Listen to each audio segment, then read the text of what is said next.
In this video, we're going to continue along the lines of the ambush stuff. I have not done any videos on how to perform an ambush because there are people that have already done really good jobs at doing it. The videos are out there if you look. I think, if I remember correctly, a YouTuber known as the Camel Guy, his channel is Brent0331. If I remember correctly, he did a good video on ambushes. The guy is a Marine gunnery sergeant. He is a veteran of Iraq. He's an infantryman. He's got a lot of experience doing this stuff. So he's a channel I highly recommend. If you're not already subscribed to it, go over there, check him out. I think the Pennsylvania State Militia also did a few videos on ambushes. You might want to check out that channel, see if those videos are still up. Now, this video is going to be after ambush actions. You're the ambusher, the ambush is done, you've wiped out the enemy, the survivors have surrendered. Now, the conditions on this. The area is secured. Your people have secured it. The prisoners have been secured. They're going through, they're getting checked for weapons. They're separated from their guys on the ground, separated from where the weapons are. The bodies are getting checked or have already been checked. So the bodies that are on the ground, you've gone through, you made sure that there's no one still alive playing possum. You're going through now, you're stripping the gear. You're checking for intel. You're checking to make sure none of the bodies are booby-trapped. Because it's always possible that the person, when he's dying, he pulls out a grenade, pulls the pin, puts it underneath him, and he died over the top of it. So when you move the body, you know, the grenade will activate. Now, a guerrilla primarily supplies himself, at least in theory, by what he takes off of his enemy, what he can steal from him, what he gets off of him in ambushes. So always keep in mind, the most needed item by your unit always takes priority. I have here a list of priority for items for grabbing and taking with you or for loading up. You may have game carts, you may have litter type things that you have set up for carrying the stuff away. You might have some vehicles, you might have some ATVs. So you need to prioritize what gets loaded up. First off, weapons. Never leave a weapon behind. If you leave it behind, destroy it. Behind that will be munitions. The anti-tank rockets, the mortars, the bandoliers of ammunition, the magazines. Maybe they're carrying some ammo cans of ammo with them. Maybe they have some ammo crates with them, loaded down. That's next up for priority for taking. Now, if you are limited on time and you don't have vehicles, when you're grabbing the munitions, you can put it on you. Something that I found useful over the years during training was saw bandoliers. When you get a can of 800 rounds for the M249, so linked 5.56 millimeter, inside that can is 4 200 round drums of saw ammo. Those drums are in cloth bandoliers. Those bandoliers come in handy. Have a few of those inside your pocket, your cargo pocket, inside your assault pack or whatever. And then after an ambush, you toss on those bandoliers and you start filling those bandoliers. Maybe fill one with magazines, one with grenades, and it doesn't matter what the grenade is. It can be a smoke grenade, it can be incendiary, it can be fragmentation, it can be flashbang, whatever, take them. Maybe you'll load up another bandolier with the propelled grenades, your 40 millimeter and your 30 millimeter, depending on what your enemy force is using. You also would want to load up in there any flares that they may have. take that stuff also. Now, you don't have to just use saw bandoliers. That's just something I found was handy to carry with. I know some people have planned for carrying some type of shoulder bag, like a bread bag or something like that, some type of range bag or something that'll hang down at their side, that when they're going through an ambush, they're shoving the stuff in there. They're shoving in the pistols, they're shoving in the magazines, the bayonets, the multi-tools, whatever. You can also toss the stuff inside your rucksack or your assault pack. Now, if you're going to do that, really you want a pack that's going to be quick, that you can drop on the ground, load it up, and then quickly toss on your back. Now, if you have the time, or you have the capabilities, leave all the munitions inside the load-bearing equipment, inside those LBVs, LBEs, inside the chest rigs, inside the body armor, and just grab that stuff and take it with you. But you could be in a situation where carrying it is just going to add too much weight. It's going to slow you down. Well, then that's when you go through and you strip that stuff from the pouches. Now, priority after load-bearing equipment is rucksacks, assault packs, or any type of packs they have with them. Now, inside those will probably be where you'll find the rations. If you need more food in that stuff, it'll probably be in there. But as I've mentioned before, they're probably not going to have much. Now, priority after that is any remaining gear and uniform items. Uniform items would be like you're taking the boots, because you have people that are still walking around in tennis shoes, or maybe they're walking around in moccasins because the footwear they had wore out. Or maybe just plain they've wrapped their feet in cloth. They couldn't even make moccasins. Well, you got to get them boots, get them off of the enemy. You could also strip the socks off of the enemy too, the t-shirts, whatever's usable. If you have someone that needs a new pair of pants because theirs got ripped up on thorns or crossing fences or whatever, take one off the enemy. Just try to clean it as best you can before you issue it out and put it on. Especially with boots, you want to air those out for a while, maybe a week, maybe 2 weeks. If you got some Lysol or disinfectant, spray it in there to kill any foot funk that might be inside. Just something to consider. Now, I got some actions here. Things that'll be going on after the ambush. Now, as you're going through and you're stripping the bodies of their gear, you're also checking the pockets. You're checking for maps, you're checking for notebooks, you're checking for notes, you're checking for overlays, anything they have on them that is of an intel priority. And if you find one that has a lot of stuff or something that really stands out, mention it to your leader, mention it to your NCO, mention it to your officer. Because maybe that body might want to get checked out more thoroughly. Because that body could be someone who was a courier, or maybe it's an officer who disguised himself as a regular soldier, thinking that way he's not going to get targeted by an enemy.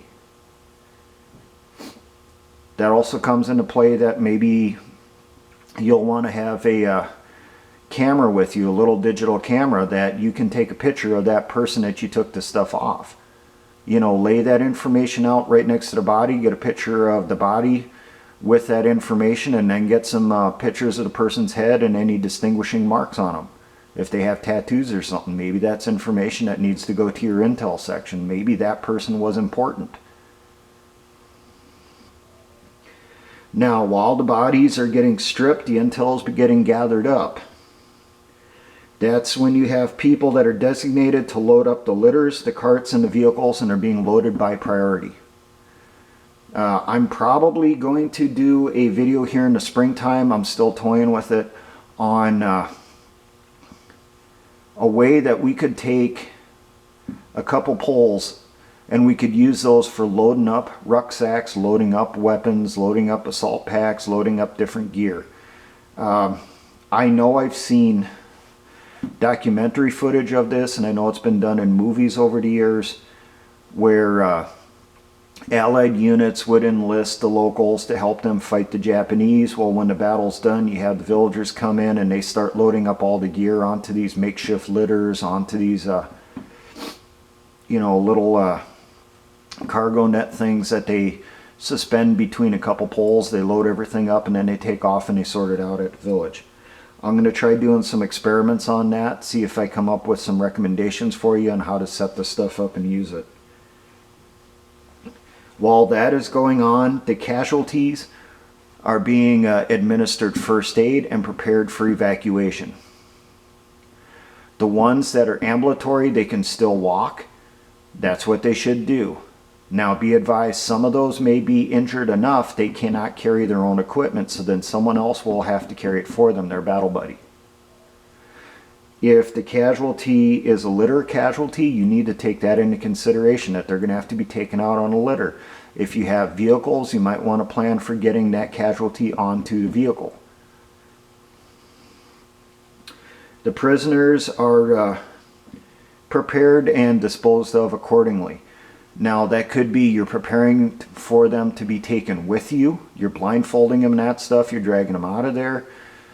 You could be gathering them up and moving them away from the ambush site, keeping them under watch like I did on a video a couple years ago. And it could be a situation where, and I know this is going to happen, but I seriously discourage this from happening.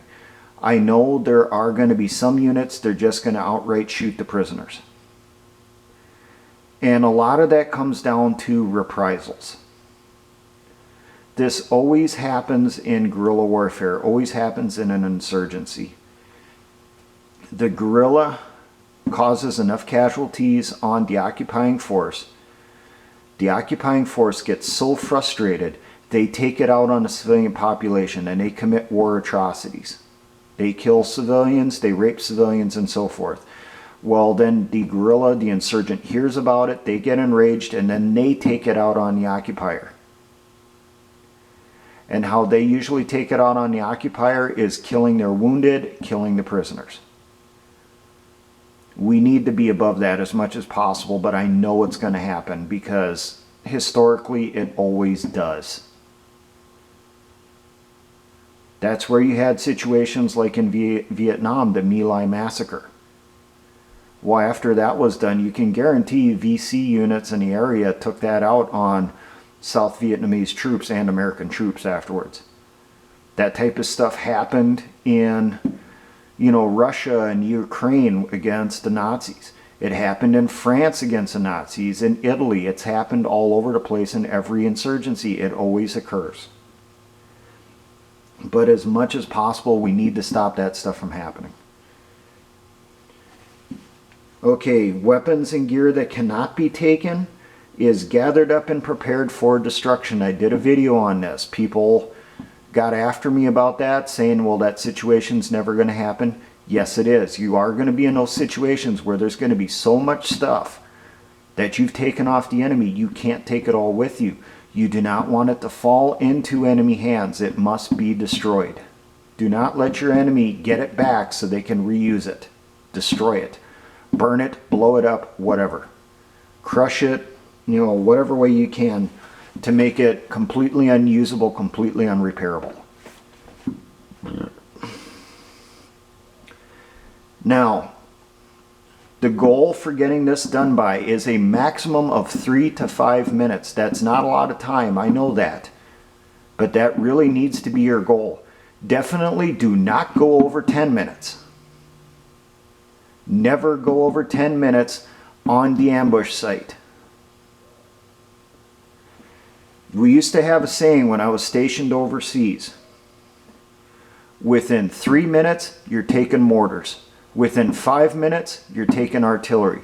Within 10 minutes, you're taking airstrikes. You need to be out of there as fast as possible. Because that enemy force you took out, when they were getting shot down, when they were getting taken out, you can pretty much guarantee at least one of them got out a radio message saying they were in trouble.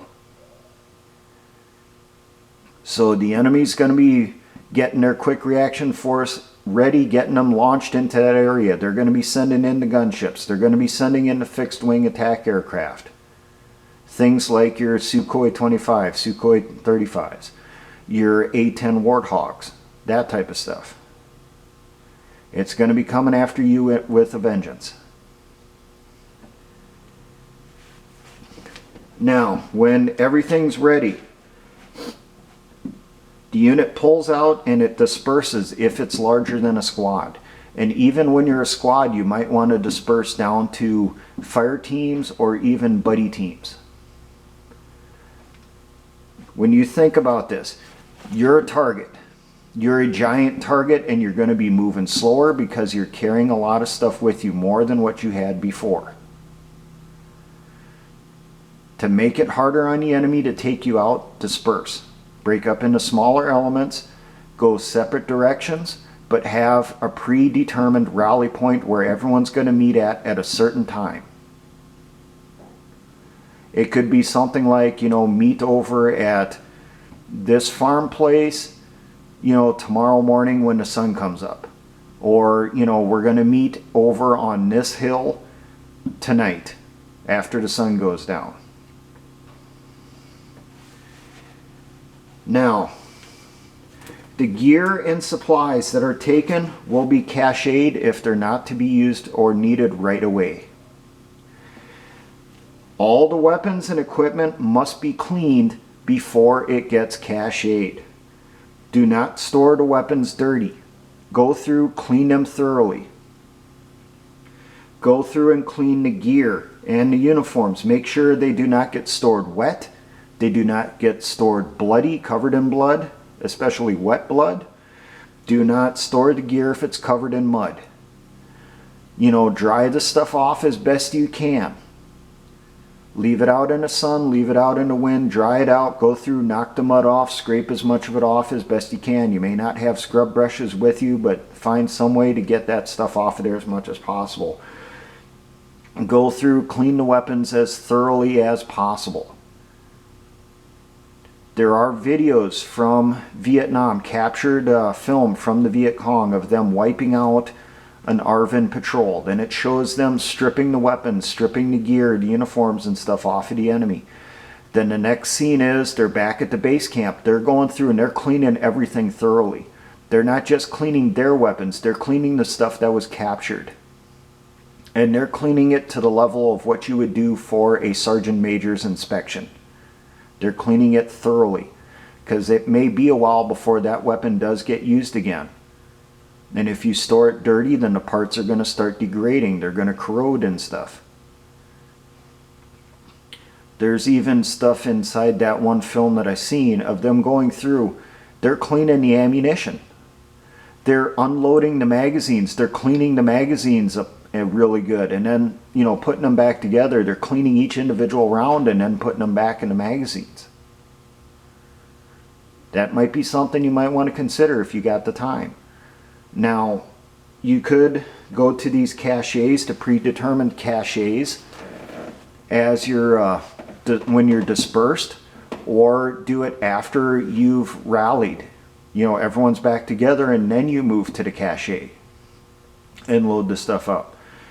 I highly recommend that you have some caches that are ready for this.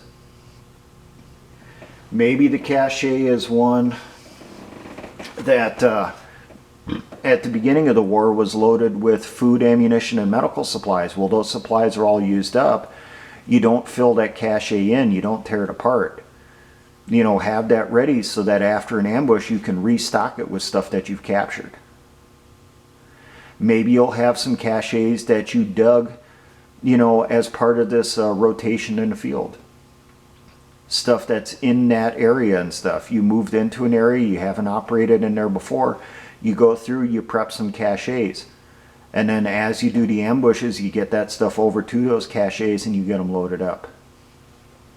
Now, if you're part of a larger element, like a company size element, you're doing a rotation and that type of stuff, like I've done with the videos on base camps.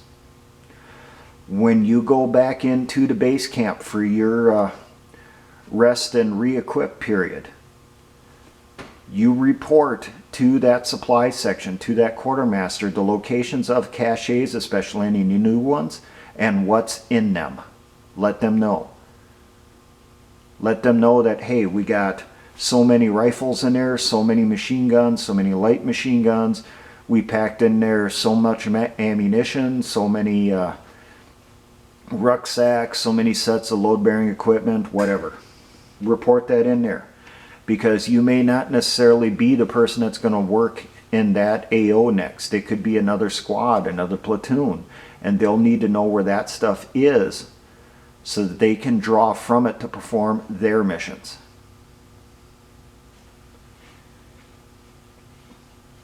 So, hopefully I gave you some more food for thought here, pointing out that, hey, there's more to ambushes than just taking out the enemy. Especially when you're a guerrilla force, you got to think of, okay, what to take off of the enemy, what can you use, and what should you do with it until you need it, if you don't need it right away.